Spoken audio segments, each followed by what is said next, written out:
It didn't work out with me and your mom, but yo, push come to shove, you was conceived in love.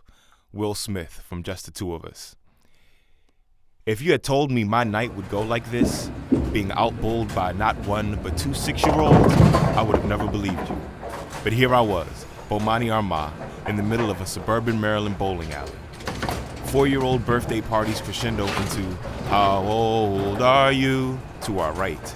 20-somethings on double dates try to alternatively look cool and cute as they bowl to our left. Olu Armah is hurling duck pin balls at unsuspecting pins like Aung bending fire. The projectile ricochets off the left bumper, then the right bumper, then lines itself up right down the middle. Dela, his twin brother and partner in crime, is giving vivid play-by-play of the 45 seconds it takes for this ball to creep down the lane. Dela has already finished his round, scoring a full 1 point more than his dad. Now, can they do the impossible and take the top 2 positions of the night? A strike from Olu puts him in first place by a healthy margin, considering our scores look like impressive math scores but miserable bowling rounds. The ball didn't exactly crash into the pins, more like scooted them over impolitely. The fall they did, and we all erupted like Tiger Woods winning the Masters.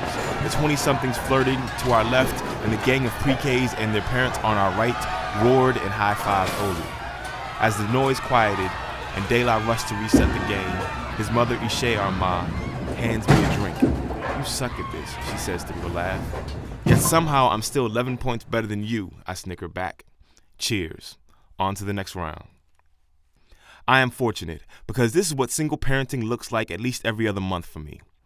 I've seen horrible fights over custody, child support, education, religion, and just residual animosity from failed relationships. Having bitter squabbles in court and neutral child transfer locations assigned by a judge was not the reality I had daydreamed about. It is a blessing to not have landed in one of those situations. Wish I could credit myself for that stroke of fortune, but my failed marriage has proven I'm not that good at predicting relationships. Eshe and I have embraced the great reality. Few people who raise children are truly single parents. It has always been a partnership with immediate and extended family, friends, the school, the extracurricular programs like Boys and Girls Club and martial arts. Both Eshe and I know the benefits of a strong nuclear family. My parents have been married almost 5 decades. To many outsiders, they look like Cliff and Claire, and I can tell you from the inside, they look like the Huxtables as well. Eshe's wonderful grandparents stepped in and filled any gaps in her nuclear family. Neither of us wanted our children to be without that strong family unit, where they are surrounded by love and understanding.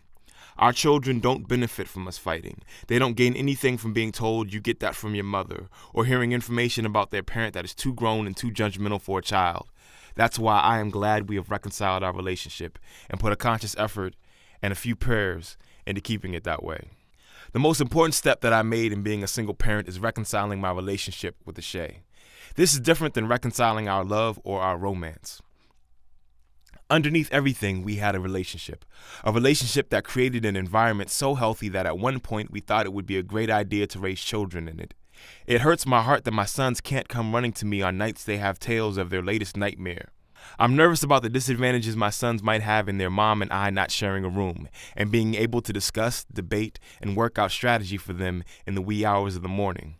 I still want to be that parent, no matter how complicated or limited that is going to look now. This has led us to meeting at least monthly, just the 2 of us, and discussing our beautiful and brilliant children. It is a work in progress, but so is everything else in the world. One of my mentors told me that I was wise to end my marriage when I did.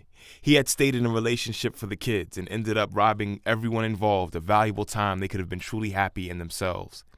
He didn't want to be the no-good black man who didn't take care of his kids. It was better to be separated now, he told me, and grow into who we are as individuals. As long as we keep a close partnership with raising our sons, everyone will be stronger for it. So as well as keeping up with their reading assignments, their martial arts classes, and watching their favorite cartoons with them, I try to stay conscious of how their mother and I are getting along. There is a natural inclination to blame perceived shortcomings or defects in a child's development on her parenting skills or my parenting skills or the lack of a 2-parent household.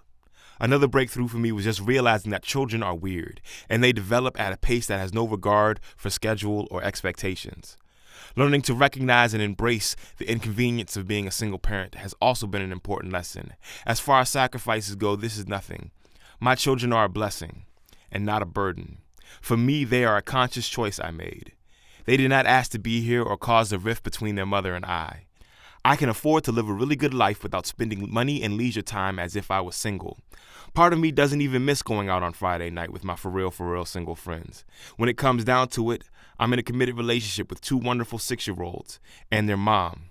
I'm still her first call when the car breaks down, if she has my children in it or not. It doesn't do me any good for something bad to happen to her. We are on the same team, and our children need to know that, even if our team can't beat the 2 of them in bowling.